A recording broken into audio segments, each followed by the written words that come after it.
भरपूर पौष्टिक असूनही एवढा भन्नाट चवीचा नाश्ता तुम्ही आधी कधीच खाल्ला नसेल. मुलांना टिफिनमध्ये सुद्धा देऊ शकता. सर्वप्रथम चटणी तयार करण्यासाठी पुदिना, हिरव्या मिरच्या, कोथिंबीर, जिरे, लिंबू घालायचं आहे, फुटाणा घालायचा आहे, मीठ आणि पाणी घालून याची चटणी तयार करायची आहे. 1 वाटी बेसनमध्ये 1 वाटी मीडियम आंबट असलेलं दही फेटून घ्यायचं.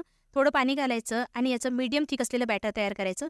लाल तिखट, हळद घालायची आहे, चवीनुसार मीठ, चिरलेल्या भाज्या घालायच्या आहे. मी कांदा, टमाटर, सिमला मिरची घालते आहे. तुमच्या आवडीच्या कुठल्याही भाज्या घालू शकता. चिमूटभर सोडा घालून बॅटर तयार करायचं आहे. रोजची पोळ्या करण्याची जी कणिक असते त्याची एक चपाती लाटायची आहे. पॅनमध्ये 1 चमचा तेल गरम झालं की बेसनचं बॅटर पातळ पसरवून घ्यायचं आहे. लाटलेली चपाती यावर घालायची. हाताने सेट करून घ्यायची. 1 चमचा तेल ब्रश करून घ्यायचं. झाकण ठेवायचं आहे. चपातीचं वरचं कव्हरिंग शिजलं की पलटवून घ्यायचं आहे. परत तेल ब्रश करायचं आहे.